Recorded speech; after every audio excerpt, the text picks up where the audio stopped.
नमस्कार साथियों, मैं राजवर्धन चौहान एक बार फिर से आप सभी का स्वागत करता हूं आपके अपने YouTube channel study web classes पर। और समय हो रहा है यूपी पुलिस की परीक्षा को ध्यान में रखकर बनाई गई हिंदी की सीट्स पर बात करने का।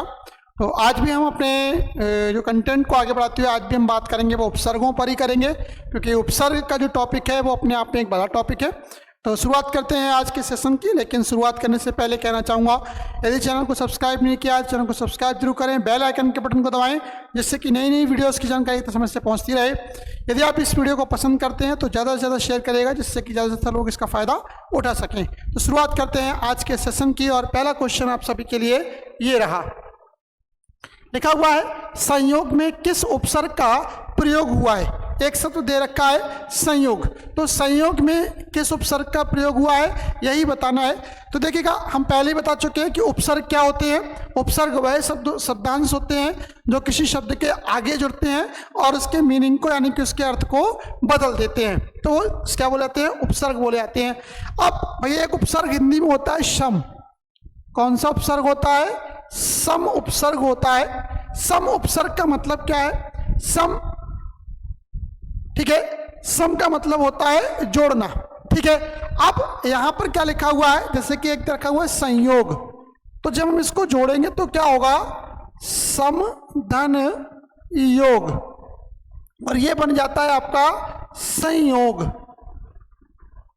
ठीक। ऐसी एक शब्द है संकल्प। संकल्प, तो इसमें कौन सा है? सम धन कल्प, क्या हुआ? संकल्प हुआ। ऐसे लिखा हुआ है संग्रह।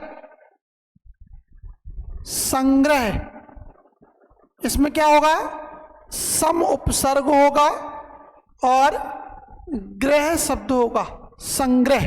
तो सही आंसर क्या हुआ इसमें कि पहले में आपका सम उपसर्ग है, सम उपसर्ग का मेल होने से क्या है, यह शब्द बना है। दूसरे की ओर बढ़ते हैं। लिखा हुआ है बुरे अर्थ में प्रयुक्त होने वाला उपसर्ग किस भाषा का है। बुरे अर्थ में जो है जिसका प्रयोग किया जाता है उस उपसर्ग की बात करते हैं, तो उसका प्रयोग किस भाषा में किया जाता है। तो यहाँ पर लिखा हुआ है संस्कृत, ठीक है।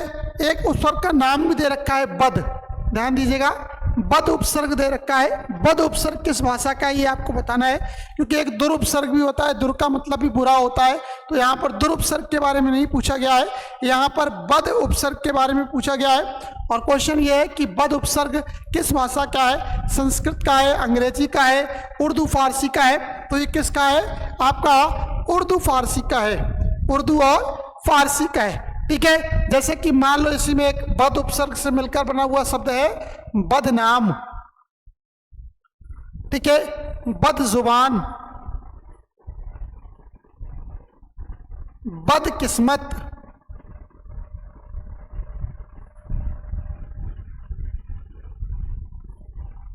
ये किससे मिलकर बने हैं? ये सभी आपके जो है बद उपसर्ग से मिलकर बने हैं। एक और ऐसी में बदबू, बू शब्द होता है, बू मतलब सुगंध जो है, और उसके आगे बद जुड़ गया यानी कि दुर्गंध, यानी कि बुरी खुशबू, ठीक है। तो जो महक है, बद बू के लिए बोलते हैं महक, और अगर बद जुड़ गया तो हो गया बुरी महक या कि खराब महक। तो ये किस भाषा का है? ये आपका उर्दू फारसी का है, यानी कि दूसरे का सी आंसर बिल्कुल ठीक है। क्वेश्चन नंबर 3 की ओर बढ़ते हैं। लिखा हुआ है किस शब्द में उपसर्ग नहीं है। किस शब्द में उपसर्ग नहीं है ये आपको बताना है, जरा देखते हैं। लिखा हुआ है पहला वाला अपवाद, इसमें अप उपसर्ग है और वाद शब्द है, पहला वाला गलत हुआ। अगला है पराजय, तो परा उपसर्ग है और जय शब्द है, दूसरा वाला भी गलत है। अगला है प्रभाव, तो प्रा उपसर्ग है, भाव शब्द है प्रभाव। और अंतिम है ओढ़ना, अगर हम कहें ओ उपसर्ग और अड़ाना शब्द है तो ये गलत है, इसमें कोई भी उपसर्ग का प्रयोग नहीं किया गया है, यानी कि ओ उपसर्ग नहीं है। तो यहाँ पर कौन सा हुआ आपका? डी वाला ऑप्शन बिल्कुल सही हुआ कि तीसरे का डी आंसर आपका बिल्कुल सही है। चलिए क्वेश्चन नंबर 4 की ओर बढ़ते हैं। लिखा हुआ है उपसर्ग वह शब्दांश है, उपसर्ग वह शब्दांश है जो किसी शब्द के बाद में जुड़ता है। गलत। हमने शुरू में कहा कि जो पहले जुड़ते हैं वह उपसर्ग, जो पीछे जुड़ते हैं या अंत में जुड़ते हैं वह प्रत्यय हैं। किसी शब्द के मध्य में जुड़ता है, गलत। किसी शब्द के आगे जुड़ता है, ये बिल्कुल सही है, यानी कि फोर्थ का सी। और शब्द में कहीं भी जुड़ सकता है, ये आपका गलत है।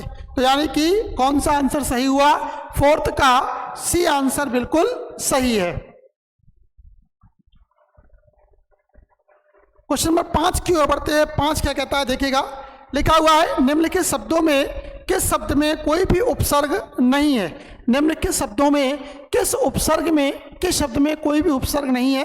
पहला है मिलान, दूसरा है सुपुत्र, तीसरा है अधर्म और चौथा है सुकर्म। तो देखिएगा हम नीचे से शुरू करते हैं। सु उपसर्ग होता है, सु मतलब अच्छा, कर्म मतलब आपके जो है दैनंदिनी में यानी कि दैनिक जीवन में किए जाने वाले कार्य, तो सु उपसर्ग हो गया। गलत हुआ। पूछ रहा है उपसर्ग नहीं है, इस बात पर ध्यान दीजिएगा। अगला है अधर्म, तो आ उपसर्ग है और धर्म शब्द होता है, धर्म और अधर्म। अगला है सुपुत्र, सु उपसर्ग होता है और पुत्र शब्द होता है, तो ये भी नहीं है, ये भी नहीं है। अंत में है मिलान, मिलान में कोई भी उपसर्ग नहीं है। इसमें कहो कि आप मी उपसर्ग होता है, तो मी उपसर्ग नहीं होता कोई भी, तो यानी कि मिलान आंसर बिल्कुल सही है। यानी कि मिलान में किसी भी उपसर्ग का प्रयोग नहीं किया गया है, यानी कि सही आंसर कौन सा जाएगा आपका? ए जाएगा। क्वेश्चन नंबर 6 की ओर बढ़ते हैं। लिखा हुआ है गौरव शब्द किस तद्धित प्रत्यय के योग से बना है? गौरव शब्द किस तद्धित प्रत्यय के योग से बना है, यह आपको बताना है। तो पहले तो आपको बताएं तद्धित प्रत्यय क्या होते हैं। तद्धित प्रत्यय,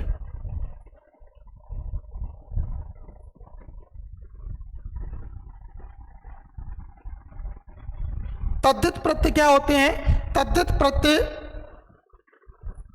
वे प्रत्यय, यहां पर प्रत्यय का जो है कॉन्सेप्ट आया, तो प्रत्यय वो होते हैं जो किसी शब्द के अंत में जुड़ते हैं। पहली बात तो ये आ गई। अब प्रत्यय भी दो प्रकार के होते हैं, एक होते हैं जो है आपके तद्धित और एक होते हैं तद्दांत। ठीक है, तो तद्धित प्रत्यय कौन से होते हैं? वे प्रत्यय जो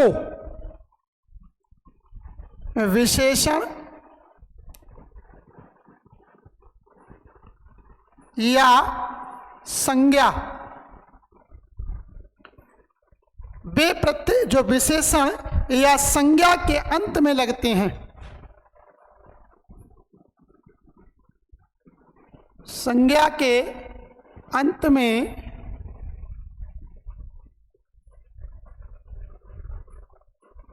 लगते हैं। वे प्रत्यय जो विशेषण या संज्ञा के अंत में लगते हैं उन्हें हम क्या बोलते हैं? तद्धित प्रत्यय बोलते हैं। तब यहां पर पूछा गया यही कि गौरव शब्द में किस तद्धित प्रत्यय के योग से बना है।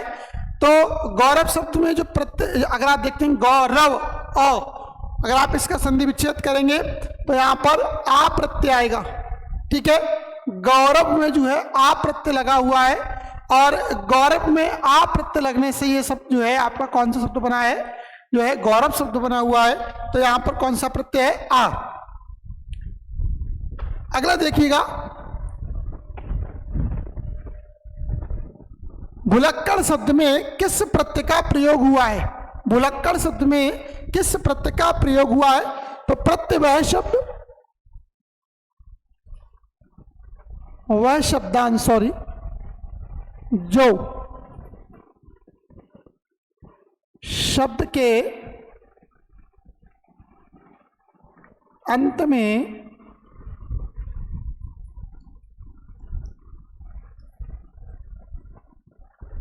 लगते हैं, वह शब्दांश जो शब्द के अंत में लगते हैं उन्हें प्रत्यय कहते हैं।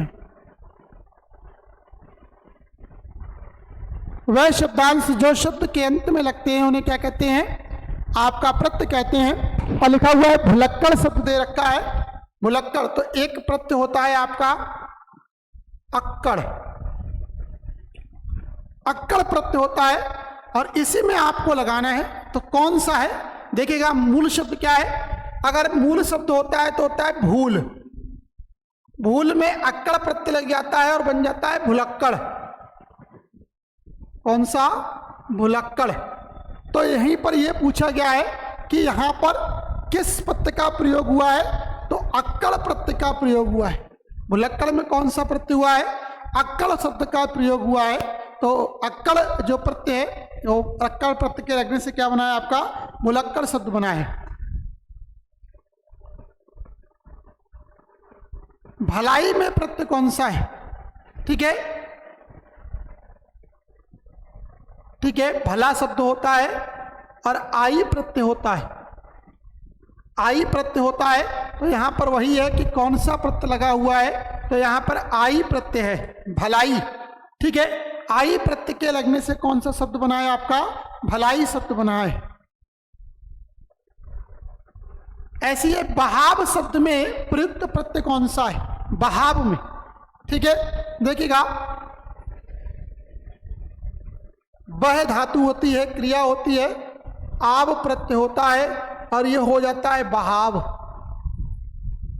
आव प्रत्यय लगा हुआ है तो यही पूछा गया है कि कौन सा प्रत्यय आया है? आव प्रत्यय आया है। आव प्रत्यय के मिलने से बना शब्द कौन सा है? जो है आपका बहाव है।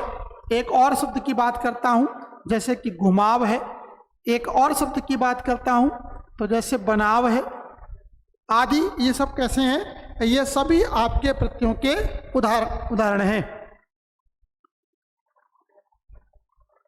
क्वेश्चन नंबर 10, धड़ाक में प्रत्यय कौन सा है? धड़ धातु है, आक प्रत्यय होता है, छुपा हुआ है धड़ धातु और आक प्रत्यय है, यानी कि कौन सा हुआ? धड़ाक में आपका आक प्रत्यय होता है, यानी कि सही आंसर आपका बी जाता है। क्वेश्चन नंबर 11, आहट प्रत्यय से बने सही शब्द को नीचे दिए गए विकल्पों में से चुनना है। ठीक है, आहट प्रत्यय आ रहा हो ये बताना है आपको। तो देखिएगा रहट, हट आ रहा है, इसमें नहीं है। थकावट, आवट आ रहा है, इसमें आवट आ रहा है, आहट नहीं आ रहा है, तो ये भी गलत हुआ। कड़वाहट, ये होता है कड़वा और आहट, कड़वाहट, तो यानी कि सी आंसर। और ये जो है गिर या गिरा और आवट, तो ये भी नहीं हुआ। यानी कि 11 का सही आंसर कौन सा है? 11 का सही आंसर है आपका सी। क्वेश्चन नंबर 12 देखते हैं क्या है। मिलाप शब्द में कौन सा प्रत्यय है? मिलाप शब्द में कौन सा प्रत्यय है? देखिए मिल तो धातु है, मिल धातु है, गलत। अप प्रत्यय नहीं है, लाप प्रत्यय नहीं है, आप प्रत्यय है, ये बिल्कुल सही है। कैसे लिखेंगे? मिल धातु और आप प्रत्यय, क्या हो गया? मिलाप शब्द हो गया। सही है, तो सही आंसर क्या जाता है आपका? इसका 11th 12th का बी जाता है। मिलाप में कौन सा है? आप प्रत्यय मिलने से मिलाप बना है। 13वां, मिठास शब्द में किस प्रत्यय का प्रयोग हुआ है? मिठास, मीठा और आस, ये ठीक है, तब शब्द बनता है मिठास। मीठा शब्द होता है, आस प्रत्यय होता है, मिठास बनता है। तो पूछ रहा है किस प्रत्यय का प्रयोग हुआ है? आस प्रत्यय का प्रयोग हुआ है। 13 का सी आंसर बिल्कुल सही है। कौन सा है? आस प्रत्यय है। चलिए क्वेश्चन नंबर 14 की ओर बढ़ते हैं। बुनाई शब्द में कौन सा प्रत्यय है? बुनाई, ठीक है, तो देखिएगा मूल शब्द क्या हुआ? मूल शब्द हुआ बुन, पीछे से एक प्रत्यय लगा आई और हो गया बुनाई, यानी कि कौन सा आया? आई प्रत्यय आया। कौन सा प्रत्यय आया? आई प्रत्यय आया और आई प्रत्यय के लगने से शब्द बनता है बुनाई। अगले क्वेश्चन की ओर बढ़ते हैं। लिखा हुआ है कहावत शब्द में प्रयुक्त प्रत्यय कौन सा है? कहावत में, ठीक है, तो एक प्रत्यय होता है आवत प्रत्यय होता है, कह धातु और आवत प्रत्यय है, क्या बना? कहावत हुआ। कहां पर मिलता है? डी में मिलता है। कह धातु हो गई, वत होता नहीं, हावत नहीं होता, ठीक है। आवत प्रत्यय होता है, तो जैसे कि आपका यहां पर एक और बताता हूं आपको, जैसे लिखा हुआ है महावत, महावत ये एक शब्द है, तो ठीक है। मह अगर हम इसका करेंगे तो क्या होगा? मह धन आवत, क्या हुआ?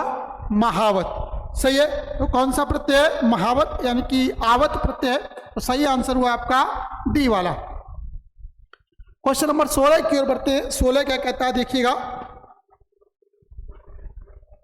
बुढ़ापा शब्द में कौन सा प्रत्यय लगा हुआ है? बुढ़ापा, तो देखिएगा मूल शब्द होता है बुढ़, अगला प्रत्यय होता है आपा, तो बन जाता है शब्द आपका बुढ़ापा। बुढ़ धातु और आपा प्रत्यय के मिलने से बनता है बुढ़ापा, ठीक है। तो बुढ़ापा शब्द में कौन सा प्रत्यय लगा हुआ है? आ प्रत्यय लगा हुआ है, पा और पा नहीं होता, बूढ़ा शब्द होता है, तो ये तीनों गलत जाते हैं। 16 का सही आंसर आपका ए आता है। कौन सा प्रत्यय है? आ प्रत्यय लगा हुआ है। क्वेश्चन नंबर 17 लिखा हुआ है पिछाड़ी शब्द का संधि विच्छेद करने पर, पिछाड़ी शब्द का संधि विच्छेद करने पर प्रत्यय के रूप में क्या प्राप्त होगा? ठीक है, तो देखिएगा अगर हम पिछाड़ी का संधि विच्छेद करेंगे तो क्या होगा? पिछा धन आड़ी, यानी प्रत्यय हुआ आड़ी, तो कौन सा है? ये वाला ऑप्शन है, सी ऑप्शन है। अड़ी, छाड़ी और छड़ी ये सारे ऑप्शन गलत हैं, इनका कोई लेना देना नहीं है। सही आंसर आपका जाएगा आड़ी, यानी क्या हुआ? पिछाड़ी, ठीक। क्वेश्चन नंबर 18, सनसनाहट में कौन सा प्रत्यय है? सनसनाहट, देखिएगा अगर हम इसका संधि विच्छेद करेंगे, सन सन और होता है आहट, सनसनाहट ये शब्द बनता है मिलने से सन सनाहट, ये। अब यही पूछा गया है कि कौन सा प्रत्यय है? कौन सा प्रत्यय है? तो आहट प्रत्यय है भैया। कौन सा प्रत्यय है? आहट प्रत्यय है। सनसनाहट में कौन सा प्रत्यय हुआ? आहट प्रत्यय हुआ। लिखा हुआ है क्वेश्चन नंबर 19, औपचारिक शब्द में कौन सा प्रत्यय लगा हुआ है? औपचारिक शब्द में आपको प्रत्यय बताना है, बताइएगा औपचारिक शब्द में कौन सा प्रत्यय लगा हुआ है? यह क्वेश्चन पूछा गया है, औपचारिक शब्द में कौन सा प्रत्यय लगा हुआ है, ठीक है। तो देखिएगा अगर हम औपचारिक का संधि विच्छेद करें तो ध्यान दीजिएगा, उपचार धन इक होता है, उपचार धन इक होता है, और उपचार धन इक लगने से क्या बन जाता है? ये औपचारिक बन जाता है। यहाँ पर संधि के नियमों का पालन होता है, लेकिन प्रत्यय की बात पूछ रहा है, हम संधि के बारे में बात नहीं करेंगे, प्रत्यय के बारे में पूछा गया है, तो क्या हुआ? इक प्रत्यय हुआ। कौन सा? इक, ठीक है। कौन सा हुआ? इक प्रत्यय हुआ, और इक प्रत्यय लगने से क्या है? ये आपका सही बनता है। आ का इक ये गलत है, यानी कि ये वाले ऑप्शन आपके गलत हैं। औपचारिक शब्द में कौन सा है? इक प्रत्यय लगा हुआ है। 19 का सी आंसर आपका बिल्कुल ठीक है। क्वेश्चन नंबर 20, आंशिक शब्द में प्रत्यय क्या है? आंशिक शब्द में कौन सा प्रत्यय लगा हुआ है ये बताना है। तो देखिएगा आंशिक शब्द में प्रत्यय कौन सा है? यदि हम देखेंगे तो इसमें इक प्रत्यय लगा हुआ है। देखिएगा शब्द है आंशिक, विच्छेद क्या होगा?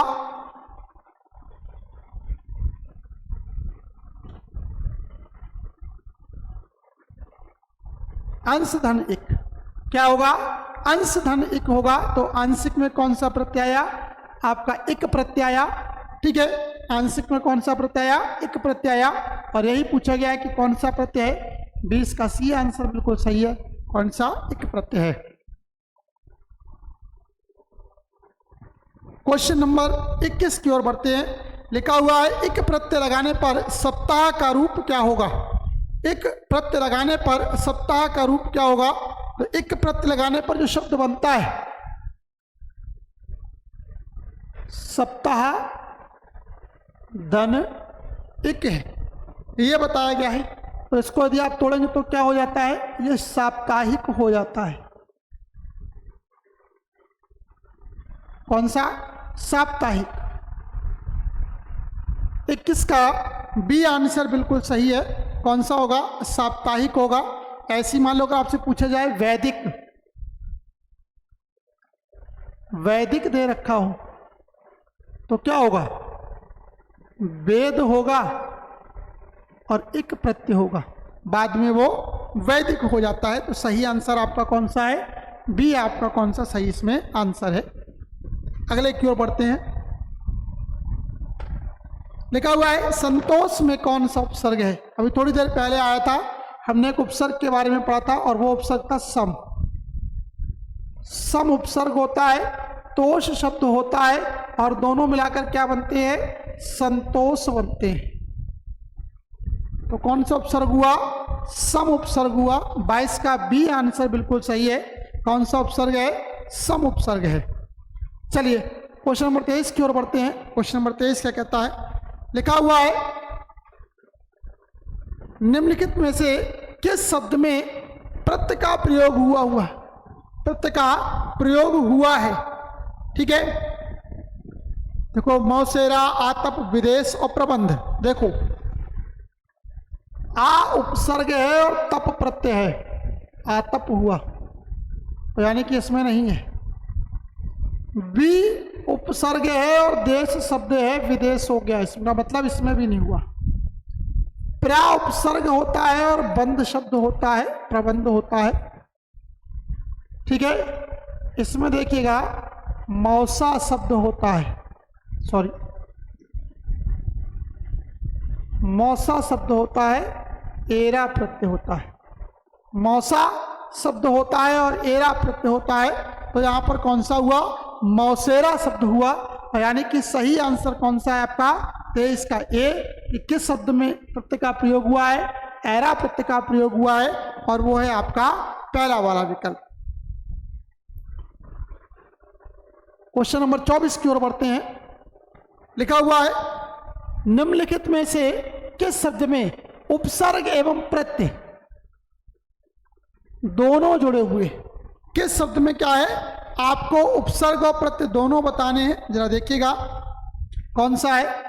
देखिएगा वो शब्द कौन सा है? भारतीय है, भूखा है, मुक्तता है, या आपका उपकारक है, ठीक है। तो उपकारक में जो है आपके उपसर्ग और प्रत्यय दोनों जुड़े हुए हैं। कैसे कैसे देखिएगा।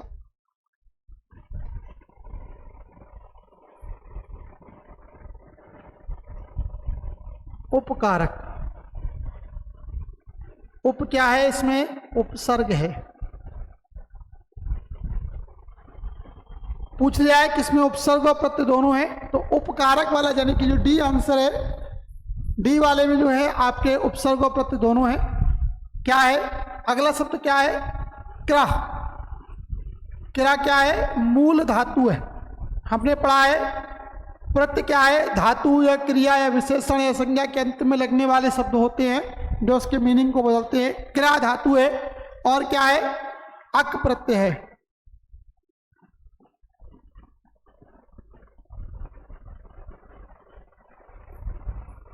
अक प्रत्यय हो गया, क्रा धातु हो गई, उप आपका शब्द हो गया। तो यही पूछा गया है कि कौन सा उपसर्ग है और कौन सा प्रत्यय है। तो उपसर्ग आपका कौन सा है? उपसर्ग आपका उप है, धातु कौन सी है? क्रा है, और प्रत्यय कौन सा है? आपका अक है। अंतिम क्वेश्चन आज का 25वां क्वेश्चन लिखा हुआ है पुरोहित में उपसर्ग कौन सा है? पुरोहित में उपसर्ग कौन सा है? तो देखिएगा